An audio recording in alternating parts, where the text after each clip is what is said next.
नमस्कार, मैं हूं अनिल वर्मा शेखर। रात के 10 बजे है और ये समय है बिग बुलेटिन का। निकाय चुनाव की जो प्रारंभिक प्रक्रिया है वो पूरी हो गई है। प्रचार कल खत्म हो गया और आज घर घर वोट मांगने का वोट का जो क्रम है वो जारी रहा। कल सुबह 7 बजे से मतदान है और एक महत्वपूर्ण चुनाव 2023 का निकाय चुनाव का कल संपन्न होगा।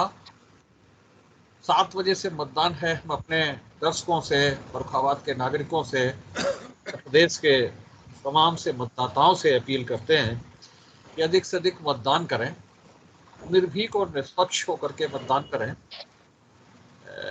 इस बीच हम चर्चा करते हैं पूरे निकाय चुनाव की। जब से 17 मई से नामांकन प्रक्रिया शुरू हुई, इस पूरे चुनाव में कुछ चीजें सामने आई। खास तौर से प्रत्याशियों की बात करें तो भारतीय जनता पार्टी ने सबसे अधिक उम्मीदवार इस चुनाव में मैदान में उतारे। सारे नगर पंचायत और नगर पालिका परिषद उनमें उनके उम्मीदवार हैं। सारे जो वार्ड हैं उनमें उम्मीदवार हैं भारतीय जनता पार्टी के। दूसरे नंबर पर समाजवादी पार्टी ने भी अपने उम्मीदवार उतारे, लेकिन भारतीय जनता पार्टी से कम संख्या में। कांग्रेस ने भी उम्मीदवार उतारे। इसके अलावा जो दूसरी राजनीतिक पार्टियां थी, आम आदमी पार्टी, सुभाषपा और ओवैसी की पार्टी IM, उन पार्टियों के भी उम्मीदवार मैदान में थे। खासतौर से आम आदमी पार्टी पिछले काफी समय से उत्तर प्रदेश में अपने विस्तार के लिए हाथ पैर मार रही है और उनका एक नारा रहता है दिल्ली मॉडल का, कि दिल्ली मॉडल हम लागू करेंगे उत्तर प्रदेश में, फैसलाबाद में, निकाय में। दिल्ली मॉडल की कांग्रेस का चुनाव भारत जोड़ो यात्रा के बाद हो रहा है। उत्तर प्रदेश में पहला चुनाव है भारत, और वो चुनाव भी है भारत जोड़ो यात्रा के बाद उत्तर प्रदेश के नतीजे साथ आएंगे। तो कांग्रेस ने भी उम्मीदवार खड़े किए और जो उनके प्रदेश अध्यक्ष है फिलहाल खावरी, उनके हस्ताक्षर उम्मीदवारों की सूची जारी हुई। जाहिर सी बात है कि जीत हार का श्रेय ठेकरा जो भी है, जो भी स्थिति होगी उनके साथ जाएगी। कांग्रेस ने उम्मीदवार अपने उतारे, तिरंगा प्रचार में दिखाई पड़ा। और यहाँ फर्रुखाबाद की बात करें तो यहाँ सलमान खुर्शीद और लुइस खुर्शीद ने कई दिन रुक कर के प्रचार किया, अपने अपने क्षेत्रों में गए, सभी पार्टी के जो उम्मीदवार थे उनके दफ्तरों का उद्घाटन किया और कई दिन तक रुक कर के यहाँ प्रचार किया। कायमगंज में तो सड़क पे उतर करके जनसंपर्क किया, बाजारों में। इसके अलावा हम लोग देखते हैं कि कर्नाटक भी गए थे सलमान खुर्शीद, वहाँ भी सभाएं की उन्होंने। अलग अलग चीजें संदर्भ आपने बता दिया है। भारतीय जनता पार्टी की ओर से दोनों डिप्टी CM केशव प्रसाद मौर्य और ब्रजेश पाठक ने प्रचार किया। व्यापारियों के बड़े नेता और सरकार के मंत्री नंद गोपाल नंदी ने यहाँ करके लोगों से, व्यापारियों से बात की। देर रात उनका आगमन हुआ। भारतीय जनता पार्टी की तरफ से VIP दौरों का अधिक रहे दौरे। समाजवादी पार्टी के प्रदेश अध्यक्ष नरेशोत्तम पटेल ने यहाँ 2 दिन रह करके प्रचार किया और सभी उम्मीदवारों के लिए वो गए प्रचार करने, सभाएं करने। ये इस तरह से अच्छी तरह से ये चुनाव संपन्न हुआ और आज रात, अंतिम रात पहले की, तो प्रचार के माध्यम में उनकी उपेक्षा करके, उनकी अवहेलना करके, उन्हें अवॉइड करके प्रचार सहारा ले रहे हैं। जाहिर सी बात है प्रशासन को ऐसे मामलों में संज्ञान लेना चाहिए, क्योंकि कोई भी विज्ञापन, कोई भी अपील बिना प्रशासन की और जो अधिकारी नियुक्त है इसके, उनकी अनुमति के प्रसारित प्रकाशित कहीं नहीं हो सकती, चाहे मीडिया हो चाहे सोशल मीडिया हो।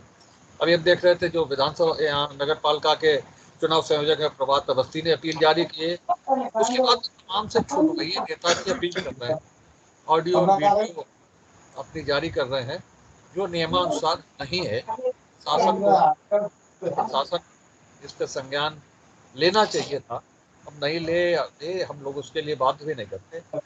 एक और चीज है, विजय सिंह जो जेल में बंद है और संभवतः इस समय वो लखनऊ अस्पताल में है, उनका एक वीडियो वायरल हुआ है, अपील की है उन्होंने अपने पुत्र वधू के लिए, वो कहाँ तक वैध है के बारे में ये चर्चा की जा सकती है।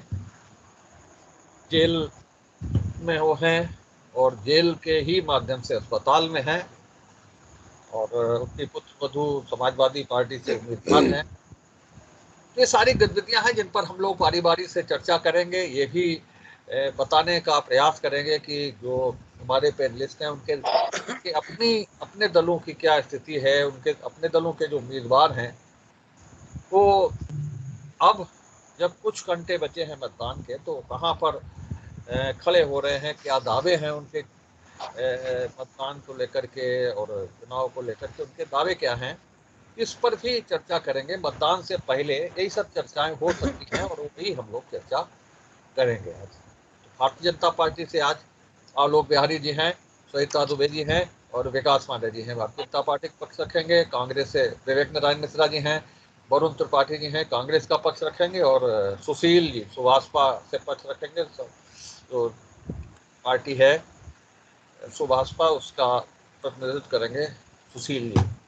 तो ये सारा माहौल रहा है बड़ा जोश खरोश के साथ में, पूरे चुनाव प्रक्रिया चली है निकाय चुनाव की, और 6 महीने पहले लगभग जो प्रक्रिया चलनी थी, आरक्षण की वजह से समय अधिक लगा, 2022 की वजह 2023 में चुनाव हो रहा है। लेकिन राजनीतिक दलों की अपनी पूरी तैयारी रही, और ये सारे राजनीतिक दल कह रहे हैं कि जो भी हार जीत के नतीजे होंगे उनकी गूंज 2024 के लोकसभा चुनाव तक जाएगी। और ये सभी लोग जानते भी हैं कि जैसे ही ये निकाय चुनाव खत्म होंगे वैसे ही लोकसभा के चुनाव हैं, उसको लेकर के राजनीतिक दलों की सरगर्मियां तैयारियां तेज हो जाएंगी। तो इसी चर्चा को इन्हीं बिंदुओं पर चर्चा के लिए, इन्हीं बिंदुओं पर अपने अपने दावों के लिए आज ये शुरू करते हैं। विवेक नारायण मिश्रा जी से शुरू करते हैं। कांग्रेस के बड़े नेता है विवेक नारायण मिश्रा जी, और कन्नौज फर्रुखाबाद दोनों की गतिविधियों में उनका अपना दखल है, जानकारी है उनको। तो ये सारे बिंदु जो हमने बताए हैं कि जिस तरह से राजनीतिक दलों ने इस निकाय चुनाव 2023 को महत्व दिया है, पूरी गंभीरता से लिया है, और पूरी प्रतिस्पर्धा रही है, जिसकी जितनी हैसियत थी, जिसका जितना स्तर था, जिसकी जितनी तैयारी थी, उस तैयारी से उसके बड़े नेता अपने उम्मीदवारों के पक्ष में प्रचार में रहे हैं, चाहे वो सलमान खुर्शीद हो, चाहे नरेश उत्तम पटेल हो, और चाहे दोनों डिप्टी सीएम हो। और फर्रुखाबाद की बात करें तो यहाँ तो काफी महत्वपूर्ण मुकाबला है। यहाँ जो पार्टी के जिलाध्यक्ष हैं उनकी मां चुनाव मैदान में है, सांसद हैं उनके भतीजे की पत्नी चुनाव मैदान में है। तो जाहिर सी बात है, ये जो नगर पंचायतें हैं उनका अपना अलग अलग महत्व है, उनके चुनाव नतीजे एक अलग संदेश देंगे। विवेक जी, क्या है स्थिति अभी तक? मतदान शुरू होने के कुछ घंटे शेष बचे हैं, क्या दावे हैं आपकी पार्टी के, क्या तैयारियां हैं, और जो स्थितियां रही हैं यहाँ तो जो भाजपा के अलावा दूसरे राजनीतिक दल हैं उनकी जो आखिर में जो जुलूस होते हैं वो भी नहीं निकलने दिए गए हैं। तो क्या स्थितियां हैं, क्या दावे हैं इन सारे चुनाव को लेकर के? देखिए, जो कांग्रेस की जहाँ तक नगर निकाय के चुनाव को लेकर तैयारी की बात है, तो ये पहले ही तय हो गया था, रूपरेखा बन गई थी कि उत्तर प्रदेश के सारे नगर निगमों पे, नगर पालिकाएं परिषद पे, नगर पंचायतों पे अपने प्रत्याशी उतारेगी, और कांग्रेस ने अपने प्रत्याशी उतारे।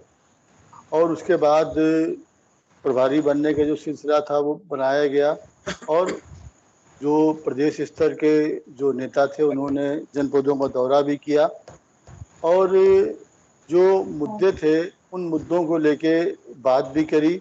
और उम्मीद है कि जनता ने जो लेकिन वर्मा जी, कुछ बात ये रही कि आज जो नगर पालिकाओं की एक तो स्थिति है, अब आपने थोड़ा सा वीटो पावर लगा दिया है कि आलोचना न करने का, तो इसको आलोचना की बात नहीं है। एक थोड़ा सा ये था कि ये एक उम्मीद थी कि नगर पालिकाओं में जो समस्याएं थी उन समस्याओं को, क्योंकि जो सत्तारूढ़ दल था उसने उन समस्याओं के बजाय और मुद्दों की बात करी, तो इससे उन मुद्दों की पे बात नहीं हो पाई।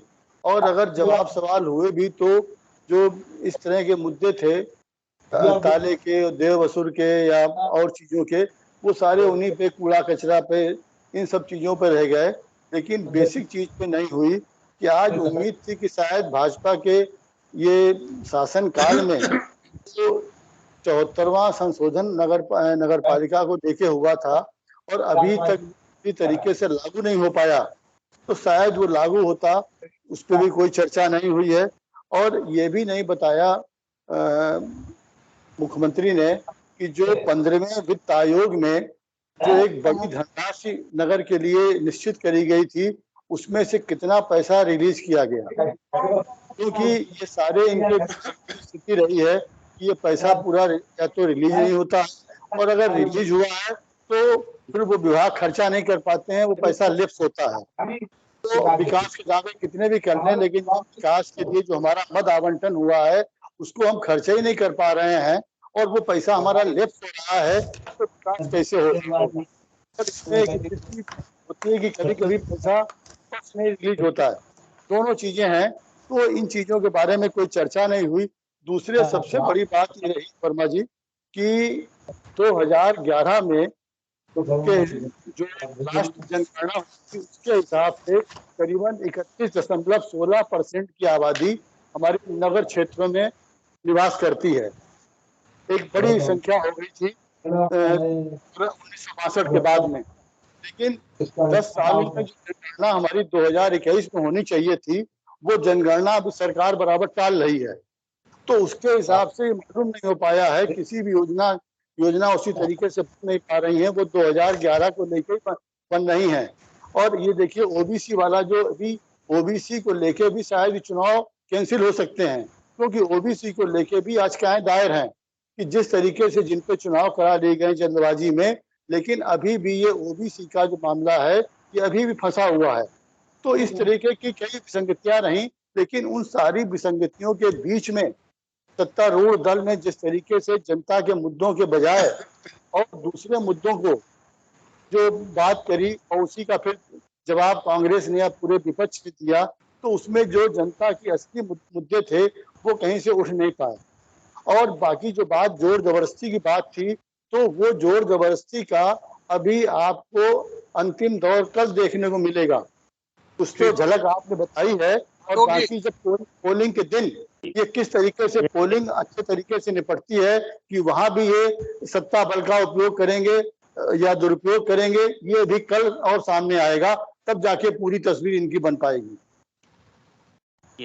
निकाय चुनाव जिस तरीके से हो रहे हैं, शेखर भाई कल मतदान है और सभी से अपील भी है कि निष्पक्ष मतदान करें, बढ़ चढ़ के मतदान में हिस्सा लें। कारण ये कि ये स्थानीय निकाय का जो सरकार बनती है कहीं ना कहीं हमारे विकास को प्रभावित करती है, तो जब ज़्यादा भागीदारी होगी तो ज़्यादा जिम्मेदारियां तय होती हैं। हाँ, ये बात सही है, हमारे आदरणीय मिश्र जी ने कहा कि जब जब चुनाव आते हैं, चाहे वो विधानसभा के हों, नगर निकाय के हों या लोकसभा के हों, जो जन सरोकार से जुड़े हुए मुद्दे हैं कहीं ना कहीं वो हाशिए पर चले जाते हैं और अन्य नए मुद्दे आ जाते हैं, और कहीं ना कहीं उन्हीं को भुनाने का प्रयास राजनीतिक दल करते हैं। इस पर सभी राजनीतिक दलों को सोचना होगा, जनता को भी विचार करना होगा कि कौन सी ऐसी सरकार है जो जन सरोकार से निरंतर जुड़ी रहती है। ये सब बातें ध्यान में रख कर के अगर जनता मतदान करेगी तो सही निर्णय होगा। अभी चर्चा चल रही थी, कहीं पर शराब का पौवा बांटा जा रहा है, कहीं पर साड़ियाँ बांटी जा रही हैं, कहीं पर थोड़ा सा नोट वितरण का कार्यक्रम चल रहा है। ये जो प्रलोभन है, इन पर प्रशासन को चाहिए बहुत सख्ती के साथ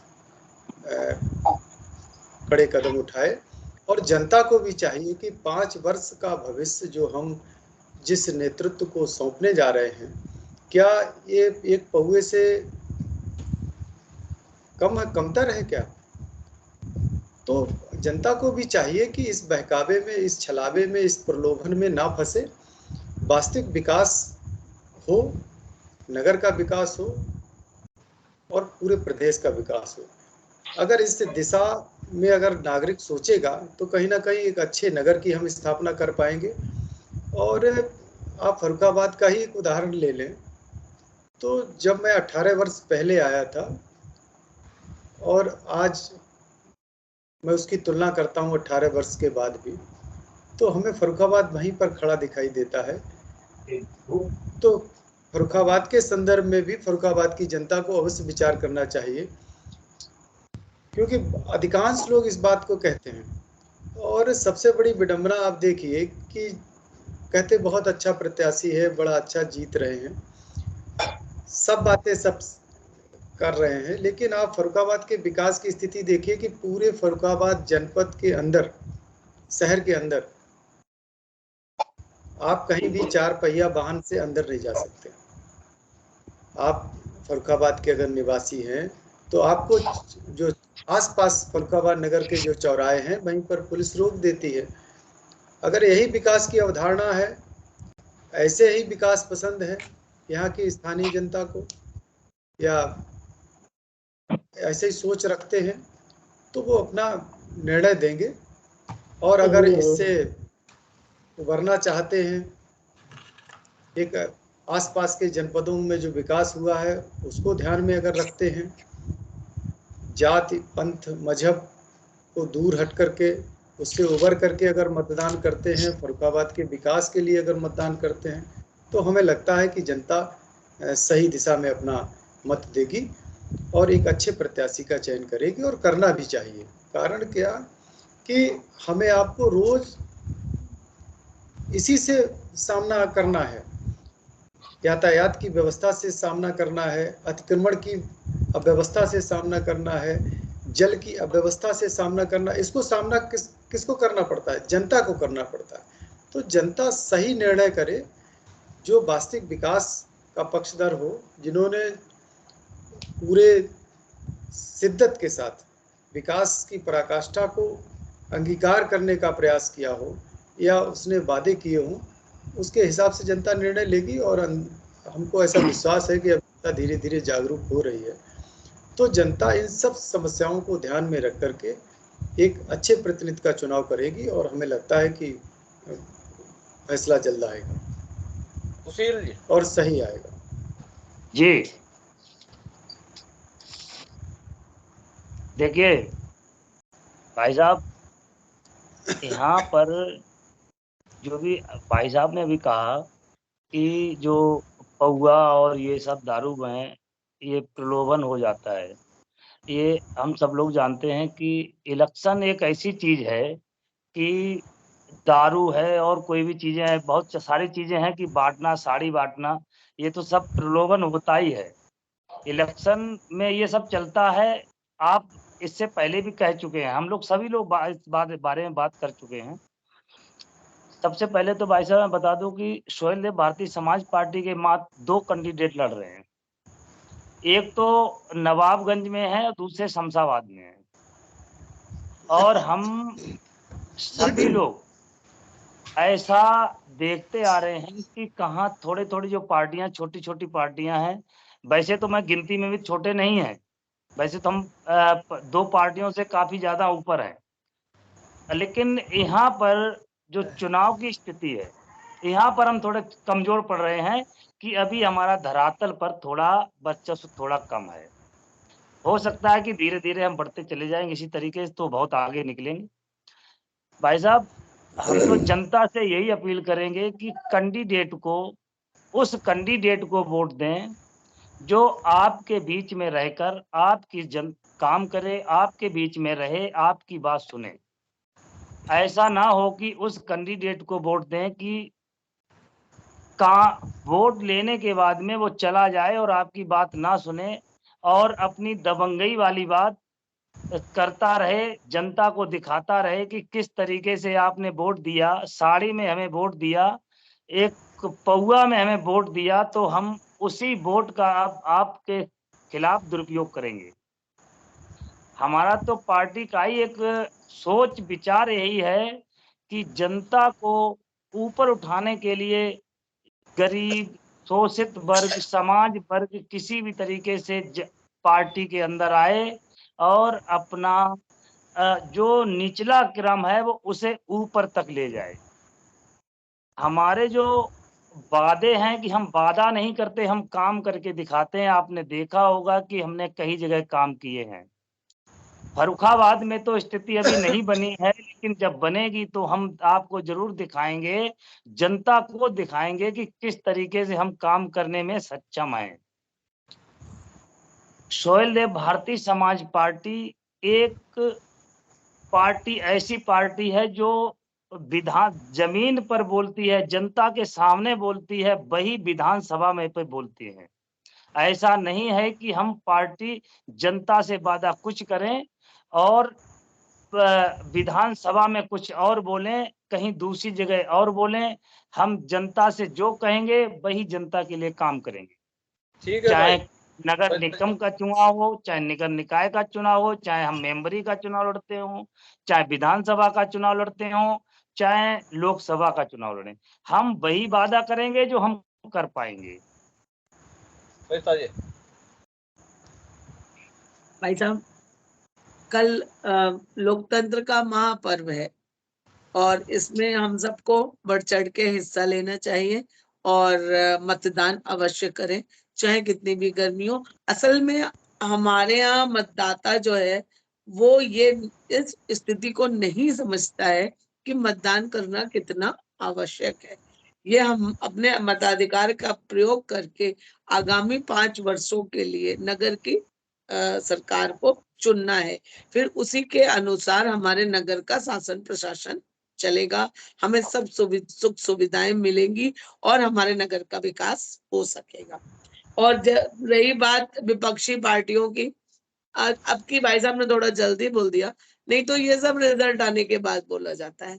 वो आज से माहौल बनाने लग गए हैं कि हम ये करेंगे, हम वो करेंगे। अरे हमने जो किया या नहीं किया, आप क्या करेंगे? आपका क्या मैनिफेस्टो था?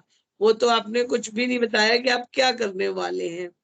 और रही बात हमारी, हम तो सुशासन और विकास के नाम पर वोट मांग रहे हैं, जो पिछले 25 सालों में फर्रुखाबाद में नहीं हो पाया है। तो आप यही हमारा उद्देश्य है और निश्चित रूप से हमारा प्रत्याशी जीतेगा। हम जनता का विश्वास हमारे साथ है और हम इसी आधार पर वोट मांगेंगे और जीतेंगे और निश्चित रूप से हम जीतेंगे, यही हमको कहना है। और हम लोग क्या कह सकते हैं?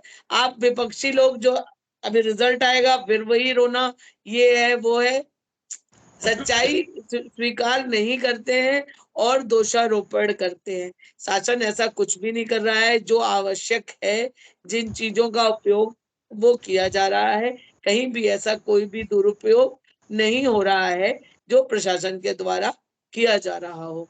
हम रूलिंग पार्टी जरूर है, लेकिन हम लोग एक सिद्धांतों का एक उस पर चलते हैं और उसी के अनुसार चुनाव होगा। कहीं भी किसी भी चीज का कानून या उसका दुरुपयोग नहीं होगा। अरुण त्रिपाठी जी, देखिए, स्थानीय निकाय चुनाव जिस तरीके से कल मतदान होगा सुबह 7 बजे, तो मैं इस डिबेट के माध्यम से कहना चाहूँगा कि ये मतदान ज़्यादा से ज़्यादा संख्या में होना चाहिए, क्योंकि ये 5 साल के बाद एक इस तरीके का पर्व आता है कि जनता को भी अपनी बात कहीं ना कहीं मतदान के माध्यम तक शासन सत्ता तक पहुंचाने का एक सुनहरा अवसर प्राप्त होता है। और जनता को भी इस ओर ध्यान देना चाहिए कि साफ सुथरी छवि का बेदाग नेता जो चाहिए, जो शहर की विकास की तमाम योजनाएं, नाली, सड़क, बुनियादी जो भी सुविधाएं हैं, तो कहीं ना कहीं नगर पालिका और नगर निकाय के माध्यम से उस तक पहुंचती। और दूसरी चीज आप देखिए कि चाहे भ्रष्टाचार हो, आकलन सबका होता है। चाहे विधानसभा या लोकसभा की बात की, तो ये चुनाव, मेरा अपना ये मानना है कि ये प्रत्याशी के फेस के ऊपर होता है और उसकी क्रेडिबिलिटी के ऊपर होता है, ना कि साहब प्रदेश विधानसभा या लोकसभा के आधार पे। तो देखिए हर पार्टी अपने अपने जो है जिसे भी पार्टी ने जिम्मेदारी दी है और जिसे टिकट दिया है, पूरा संगठन निष्ठा और ईमानदारी के साथ अपने सारे प्रत्याशियों को लड़ा रहा है। दूसरे भी दल लड़ा रहे हैं, नो डाउट, लेकिन जीतेगा वही जिसे और जिसकी छवि के आधार पर जनता चुनाव में मजबूती से मतदान करेगी। तो जनता को इस ओर ध्यान देना चाहिए कि ऐसे व्यक्ति को वोट दें जो जनता की बुनियादी सुख सुविधाओं का ध्यान रखे, ना कि भ्रष्टाचार में लिप्त। विकास जी, बहुत बहुत धन्यवाद। सबसे पहले मतदान, फिर जलपान, यही आपके चैनल से मैं पूरे फर्रुखाबाद की जनता से आग्रह करूंगा कि आप अपने मताधिकार का उचित प्रयोग करें और बड़े पैमाने पर प्रयोग करें। अपने आस पड़ोस के लोगों को भी जागरूक करें कि वो मतदान के प्रति उत्साह दिखाएं और ज़्यादा से ज़्यादा मात्रा में मतदान करें, जिससे हो सकता है जून में भी अगर आपने सही से मतदान किया तो जून में भी आपको शिमला जैसा एहसास हो सकता है। तो ये जिम्मेदारी है फर्रुखाबाद की जनता की। दूसरी चीज़ मैं इतना जरूर आपसे कहूँगा कि भारतीय जनता पार्टी के चुनाव की जब बात होती है, सारे राजनीतिक दल अपनी अपनी चुनाव की बात करते हैं और सबकी निगाह एक टक, चाहे मीडिया हो, चाहे राजनीतिक विश्लेषक हो, चाहे अन्य विपक्षी दल हो, सबकी एक टक नजर अगर किसी की तरफ जाकर के ठहरती है तो वो है भारतीय जनता पार्टी। उसकी तरफ आकर के सबकी नजरें यकायक आकर के रुक जाती है, कारण कि हमारे प्रत्याशी घोषित होने का इंतजार, मुझे लगता है कि जितने दिल थाम करके भारतीय जनता पार्टी के कार्यकर्ता कर रहे थे, उससे भी दुगने ज्यादा दिल थाम करके विरोधी पार्टी के लोग कर रहे थे। यही भारतीय जनता पार्टी के कार्यकर्ता की ताकत है और इसी कार्यकर्ता की ताकत के बलबूते हम 2023 के इस समर में उतरे हैं। कारण आपको याद होना चाहिए, जब चुनाव नवंबर दिसंबर में प्रस्तावित थे, आपने भी बहुत सी बैठकों को, बहुत से इवेंट को भारतीय जनता पार्टी के कवर किया। हमने वहां से अपनी तैयारी को चालू किया, चाहे वार्ड की बूथ कमेटियां हो, हमारे वार्ड स्तर की वार्ड की बूथ समितियां हो, चाहे वार्ड की चुनाव समितियां हो, हमने हर संभव वो प्रयास किया जिससे हम ज्यादा से जनता को पार्टी से कनेक्ट कर पाए और हमारा नीचे तक एक कैडर जो हमारा बना हुआ है उसको हम समुचित रूप से एक्टिव कर पाए। निश्चित तौर पर भारतीय जनता पार्टी की आज अगर सबसे बड़ी ताकत है कोई, तो वो है हमारा कार्यकर्ता, हमारा बूथ स्तर का कैडर का कार्यकर्ता, वही हमारी सबसे बड़ी ताकत बनकर के खड़ा होता है। आप देख लीजिए, हमारे पास धन कुबेर प्रत्याशी नहीं था, हमारे पास सामान्य पृष्ठभूमि से आने वाला एक बहुत सामान्य सा प्रत्याशी है। कहने के लिए आप उसे जिलाध्यक्ष कह सकते हैं, इसमें कोई दो राय नहीं, क्योंकि एक राजनीतिक पद है उनके पास, ये मैं भी स्वीकार करता हूँ। लेकिन वो उनकी अगर राजनीतिक पृष्ठभूमि को हटा दीजिए, व्यक्तिगत पृष्ठभूमि की बात करिए, तो बहुत सामान्य प्रत्याशी है, एक सामान्य सी सामाजिक पृष्ठभूमि से आने वाला प्रत्याशी है। मुझे लगता है कि उसके बाद भी भारतीय जनता पार्टी के कार्यकर्ताओं ने अपने चुनाव में जिस तरीके से मेहनत की है, यही दिखाता है कि आज विरोधियों के चेहरे उतरे हुए हैं। आप चाहे समाजवादी पार्टी के लोगों के चेहरे देख लीजिए, चाहे बसपा के चेहरे देख लीजिए, बहुत हद तक आपको उतरे हुए दिखेंगे, क्योंकि हमारी पार्टी ने जमीन पे जाकर के इतनी मेहनत की है, इतने जुझारूपन से चुनाव लड़ा। परिणाम तो देखिए, परिणाम जनता तय करती है और जनता जनार्दन का निर्णय हर राजनीतिक दल सर माथे लेता है, इसमें कोई दो राय नहीं है, मैं स्वीकार करता हूं। तो परिणाम तो 13 मई को आएंगे, लेकिन हमारे कार्यकर्ताओं ने परिणाम की पटकथा पहले ही लिख दी है और हमने हर वो प्रयास किया है कि हम फर्रुखाबाद की नगर पालिका जो 25 साल से अपनी बदहाली को रो रही थी, हमने उस बदहाली की कहानी नीचे तक पहुंचाई, लोगों तक पहुंचाई और लोगों को जागरूक किया कि फर्रुखाबाद बदलाव की बयार में बहे और फर्रुखाबाद भारतीय जनता पार्टी के साथ चले, जैसे कि वो विधानसभा में चला और लोकसभा में चला। यही हमारा प्रयास रहा और इसी के इर्द गिर्द हमने पूरा चुनाव लड़ा। हमारा चुनाव था एक सामान्य पृष्ठभूमि के कार्यकर्ता वर्सेस उद्योगपति। एक हमारा चुनाव था भ्रष्टाचार वर्सेस विकासवाद की परिभाषा पे केंद्रित था। तो हमारी पूरी चुनाव की जो एक रणनीति थी वो इन्हीं सब बिंदुओं के केंद्रित रही है। मुझे लगता है कि फर्रुखाबाद की जनता निश्चित तौर पर भारतीय जनता पार्टी में जैसे 2017 में विश्वास जताया, 2019 में विश्वास जताया, 2022 में पुनः विश्वास जताया, वैसे ही मैं पूरी अब उम्मीद ही नहीं, हमें पूर्ण विश्वास है कि हमारी भारतीय जनता पार्टी की इस शहर की सरकार पर भी हम काबिज होने जा रहे हैं। 13 मई के नतीजे निश्चित तौर पर हम सबके लिए बहुत हर्षित और उत्साहित करने वाले। ठीक है सर, लेकिन बताइए। नगर निकाय के चुनाव जो रहे तो प्रथम चरण का जो मतदान रहा उसका प्रतिशत कोई बहुत अच्छा नहीं रहा। 52% शायद मैक्सिमम रहा कहीं पे। तो सरकार को चाहिए कि इस चरण में कम से कम कोशिश करे कि मतदान का प्रतिशत बढ़े, और मतदान का प्रतिशत बढ़ने से ही जनता की भागीदारी हम बढ़ा सकते हैं, जनता का रुझान बढ़ा सकते हैं। लेकिन प्रथम चरण के चुनाव में तो ये कहीं नहीं दिखा कि जनता की उदासीनता ज्यादा दिखाई।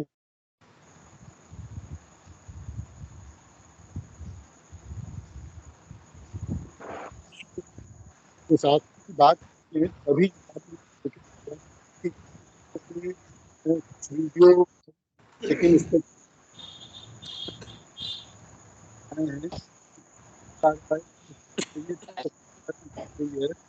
तो सुशासन आने होता है और चुनाव चाहिए। अब भाजपा के हमारे एक प्रवक्ता ने बात किया, भाई साहब आवाज नहीं आ रही है। जिस तरीके से शराब का और आवाज आ रही है बात, बोलिए। इस तरीके से शराब का और नगद मुद्रा का आज की रात में जिस तरह वितरण होगा, ये एक बहुत बड़ा प्रश्न चिन्ह है हमारे सुशासन के दावों पे। जो सुशासन का दावा जनपद स्तर पर प्रशासन से शुरू होता है, तो आज अगर आप अच्छे व्यक्ति को चुनने की बात करते हैं, लेकिन अच्छा व्यक्ति चुनाव में कैसे खड़ा हो सकता है? व्यक्ति वही चुनाव में जीतेगा जिसको जो जितने ज्यादा पौवा दिलवाएगा, जितने वो नगद नोट बांटेगा। तो प्रशासन इसको रोकने में क्यों अक्षम साबित होता है, जबकि ये उम्मीद थी कि शायद अब सुशासन के दावे हो रहे हैं तो शायद भाजपा के कार्यकाल में इस तरह की शराब बांटने की चीजें या प्रलोभन देने की चीजें शायद न हो, लेकिन उनके लिए कोई भी प्रतिबंध नहीं लग पा रहा है। तो ऐसे के बीच में वही सारी चीजें चली आ रही हैं। तो ऐसे के बीच में हम कैसे उम्मीद कर सकते हैं कि एक अच्छा प्रत्याशी कोई भी चुन पाएगा? क्योंकि प्रलोभन तो अगर प्रशासन रोक लेता है, अगर ये शराब बंटवाने की प्रक्रिया आप हर जनपद में देखेंगे कि कोई अकेले कन्नौज या फर्रुखाबाद या किसी की बात नहीं विशेष जनपद की है, पूरे उत्तर प्रदेश में जिस तरीके से शराब और ये प्रलोभन का सिलसिला आज की रात में चलेगा, मतदान के एक दिन पहले का, इसको प्रशासन नहीं रोक पाता है, साबित होता है। और ये चुनाव की गुणवत्ता पर एक सवाल खड़ा करता है।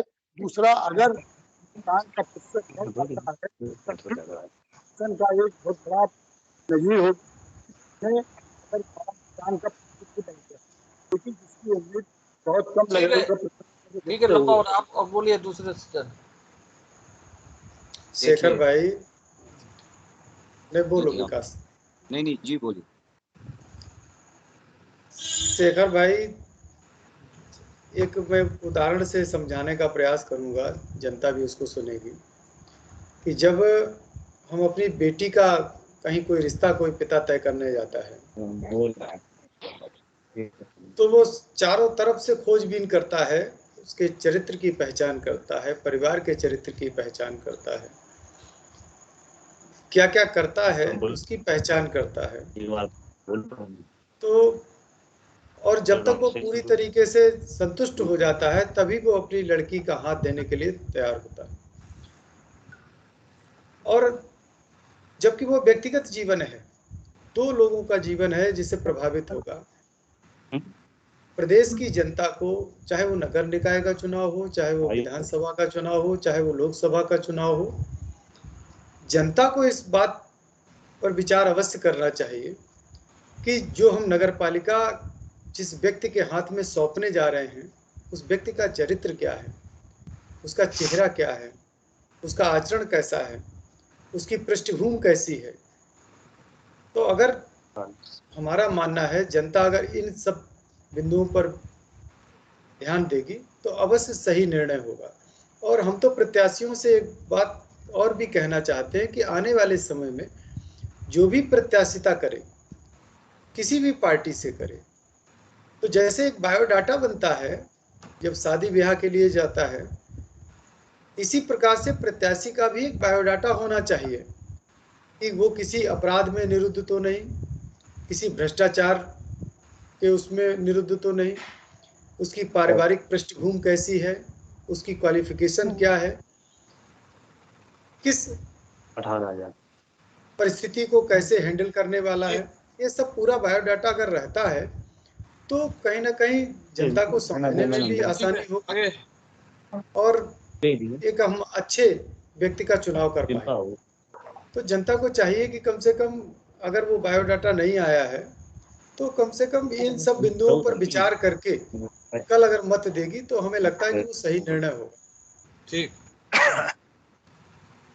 हाँ जी, भाई साहब, जैसा कि हमारे कांग्रेस के प्रवक्ता ने कहा कि इस तरह के प्रलोभन दिए जा रहे हैं, हमारे यहाँ से तो नहीं दिए जा रहे हैं इस तरह का कोई भी प्रलोभन। और रही बात जनता से, ये मैं आपके चैनल के माध्यम से कहना चाहूंगी कि कृपया आप किसी भी तरह के प्रलोभन, दुष्प्रचार या किसी भी तरह के उसमें न फंस के स्वविवेक का उपयोग करके अपने मताधिकार का प्रयोग करें। एक श्रेष्ठ प्रत्याशी को चुने जो आपकी समस्याओं को समझे और उसका निराकरण करने के लिए प्रयत्नशील रहे। सो विवेक से मताधिकार ही एक सही प्रत्याशी का चुनाव कर सकेगा। सही प्रत्याशी सही पार्टी से जो देश और राष्ट्र के विकास में सहायक सिद्ध हो। वरुण बोलिए भाई, एक आधे हैं जी। देखिए, सबसे बड़ी चीज है कि जिस प्रलोभनों की बात कर रहे हैं, मैं आपको आश्वस्त करता हूं, मैं भारतीय जनता पार्टी का एक जिम्मेदार पदाधिकारी हूँ। भारतीय जनता पार्टी ने एक स्वच्छ राजनीति की जो परंपरा डाली थी, उस परंपरा को आज फर्रुखाबाद में आगे बढ़ाया गया है। और हम एकमात्र ऐसे दल हैं, हम गर्व के साथ ये कहते हैं कि हमने धनबल, हमने और जो बल होते हैं जिन्हें लगता है जिनकी वजह से चुनाव में ग्रहण लगता है, इन सारे बलों का हमने कोई प्रयोग नहीं किया।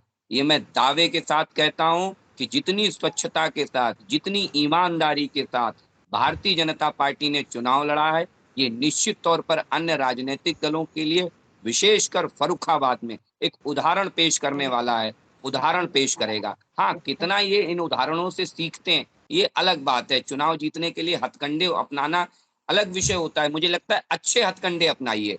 गलत की जगह एक चीज होती है, एक अच्छा व्यवहार, एक व्यवहार होता है, एक व्यवहार होता है अच्छा और एक होता है बुरा। तो आप किस तरीके के आचरण को एडॉप्ट करते हैं, ये बहुत महत्वपूर्ण है। तो मैं यही आग्रह करूंगा अपने सारे राजनीतिक दल के साथियों से कि जो आचरण भारतीय जनता पार्टी ने फर्रुखाबाद के चुनाव में इख्तियार किया है, मुझे लगता है कि मैं भी आज 2007 से चुनावी माहौल देख रहा हूं।